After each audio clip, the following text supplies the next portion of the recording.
bíblica. Vamos ver isso juntos? Diga, bíblica. A primeira marca de uma igreja saudável é uma igreja que tem a Bíblia, a palavra de Deus como sua bússola, como seu alicerce. Olha o que Atos capítulo 2, verso 42 vai dizer. Você sabe que Atos dos Apóstolos é o livro posterior à ressurreição de Jesus, é onde agora Pedro e os demais apóstolos, João e todos aqueles outros que ficaram, tomam a liderança da igreja e vão tocar a obra para frente. Daqui a pouco o apóstolo Paulo vai surgir. Atos é onde a igreja nasce, ali no Pentecostes, em Atos 2 mesmo. O verso 42 vai nos trazer a seguinte palavra, texto escrito por Lucas, Atos 2, 42, diz assim: e perseveravam na doutrina dos apóstolos. E perseveravam na doutrina dos apóstolos. Gente, uma das coisas mais tristes hoje é o desprezo que alguns lugares têm com a palavra de Deus. Infelizmente, muitas igrejas passaram a ser mais um encontro social. Muitas igrejas passaram mais a promover eventos do que um grupo de pessoas reunidas em torno da palavra de Deus para buscar direção. Uma igreja saudável, uma família espiritual saudável, é uma família que se reúne, não para cantar umas musiquinhas bonitas e sentir uns arrepios. Isso também é gostoso. Não que se reúne como um clube de amigos para perguntar como é que foi a semana e bater papo. Isso também é gostoso. Mas uma igreja saudável é uma igreja que se reúne em torno da palavra de Deus aberta, dizendo: Senhor, nós precisamos ouvir a Tua voz, fala conosco. Que em nome de Jesus Cristo a gente jamais deixe a palavra como algo secundário nas nossas vidas. Nós precisamos ter a palavra de Deus como prioridade para nós sempre, para a nossa vida pessoal e para a nossa vida comunitária. É muito interessante quando você vai ver um grande problema que surge no início da igreja, é na distribuição de cesta básica. Às vezes a gente acha que a igreja primitiva era uma igreja assim, onde tudo dava certo, não tinha problema nenhum. Você já teve essa ilusão, não? Você lia Atos, os apóstolos falavam, era um bando de gente maravilhosa e tal, era só amor, paz e amor. Não, tinha os B.O. também. Tinha os B.O. E eles brigavam até por comida, gente. Uma vez Paulo precisou escrever aos coríntios, dizendo o seguinte: gente, vocês precisam esperar os outros para comer na hora da ceia. Vocês estão comendo, depois está chegando as outras pessoas aí, fica sem ter o que comer. Aqui, o problema vai ser a instituição dos diáconos, é distribuição de cesta básica. Tem um grupo de viúva que está recebendo cesta básica e o outro grupo de viúva está ficando sem cesta básica. Já imaginou? E daí as viúvas judias recebiam e as gregas e as outras não recebiam. Existia uma facção na igreja, uma divisão. E daí começou aquela celeuma, aquele corre-corre, aquele falatório, e chegaram para Pedro, que era o líder da igreja, e falaram: e aí, você não vai fazer nada e tal, tem um povo aí que está sem comer. Imagina, as viúvas na época, gente, o único apoio material que eles teriam seria de uma obra social mesmo.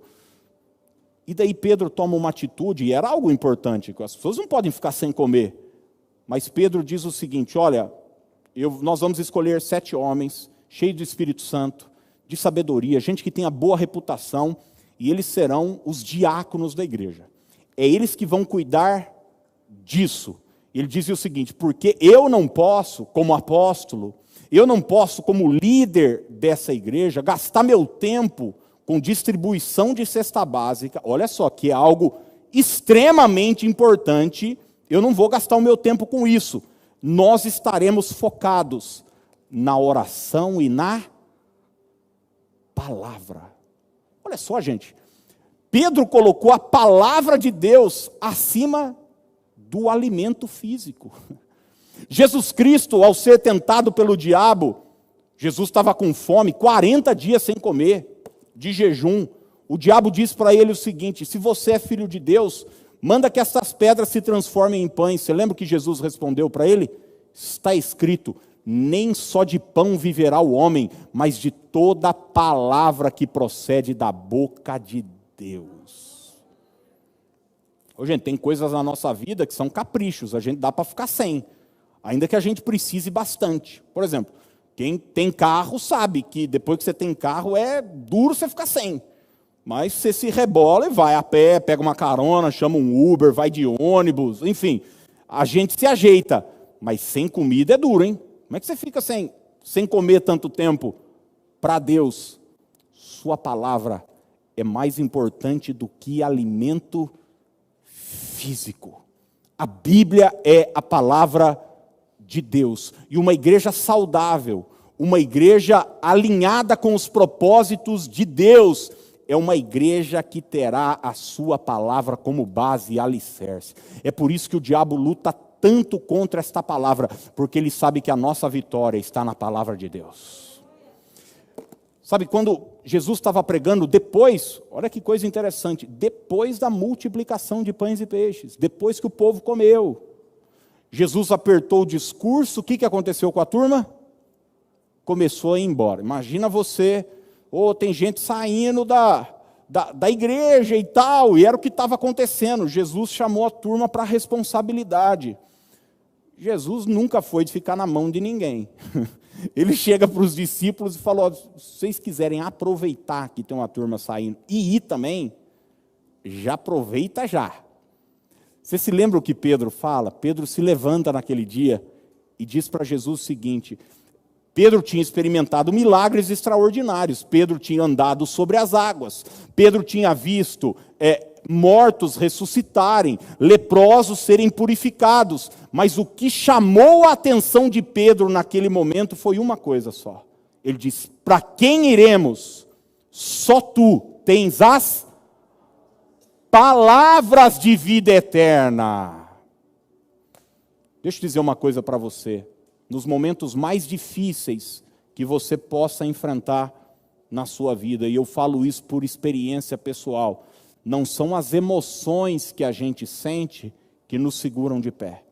Nos momentos mais difíceis, não é um amigo que te liga e diz: estamos junto. Não são essas coisas que nos seguram. Nos desertos da nossa vida, o que nos sustenta é a palavra de Deus.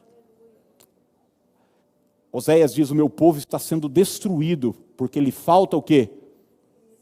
Conhecimento. Em nome de Jesus, invista a sua vida na palavra de Deus. Leia a palavra de Deus. Todos os dias aqui, eu falo: gente, nós vamos ler tal livro da Bíblia hoje. Nós vamos ler tal livro da Bíblia esse mês. E daí eu peço para o pessoal do escritório mandar pela transmissão. Olha, um capítulo.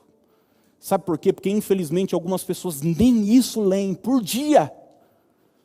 Imagina você está com o seu corpo físico pleno, porque você comeu arroz, feijão, batatas, comeu macarrão, comeu maionese, está bem, tomou um café, comeu pão, queijo, presunto, aleluia, já vai dando fome nessa hora, misericórdia. Mas e o seu espírito? Porque a gente não é só corpo físico, a gente tem uma alma e a gente, essencialmente, é espírito.